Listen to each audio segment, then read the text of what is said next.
So you want to start calisthenics and build muscle at the same time. Well, before going on to any skills like planches, front levers, and L-sit to handstands, you need to learn and perfect the basics. So for pulling, you need to do pull-ups, chin-ups, and different pull-up variations like the Australian pull-up for pushing. Try out some dips, maybe on rings or just the bar, push-ups, and incline push-ups, or maybe on some parallettes so you can get all the way down. For shoulders, do pike push-ups and elevated pike holds.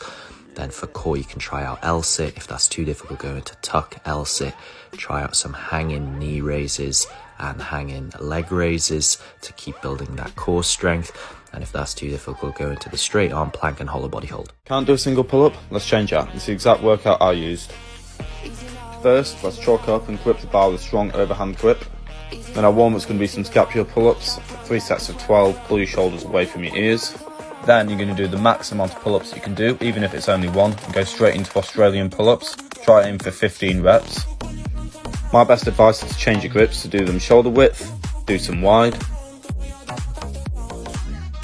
do some narrow, do some chin-ups, even some bicep curls, and if you can, even do Australian chin-ups like this.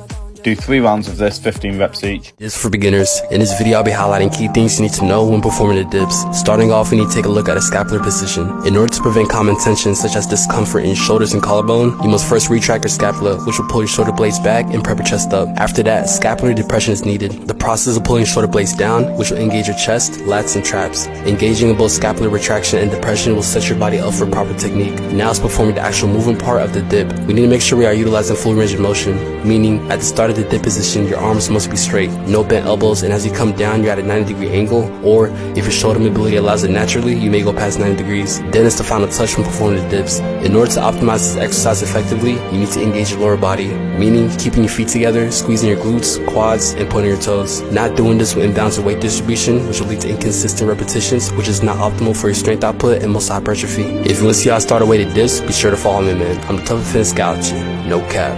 Yep, let's fix that. The push-up is a fundamental exercise for calisthenics, but I know a lot of you struggle to perform it, so we're going to fix that. But you got to walk before you can run, so the first thing we're going to do are push-up support holds. This, we're going to work on your form and get your body used to holding the push-up. Make sure your lower back isn't dipping. This is an active hold. You want your muscles engaged. Next, we're going to do negative push-ups. Start at the top position and slowly lower yourself to the floor. Remember, slow and controlled. We're trying to build strength. Do not rush it. Go down as slow as you can. When you reach the bottom, go on your knees, go back to the top position and start again. The next thing we're going to do are incline or elevated push-ups. Find an elevated surface or even a wall and do your reps there. There is no shame in this. Everyone starts somewhere. You are trying to build strength. That should be your only focus. Over time, this is going to get easier. And once you feel like the reps you're doing are too easy, bring the elevation down to increase the intensity. Do these exercises. Don't cheat yourself. I promise you'll see progress. Share for someone who needs it. Follow for more. Doing, dude? I'm working on my abs, bro. It's not a hollow body shape.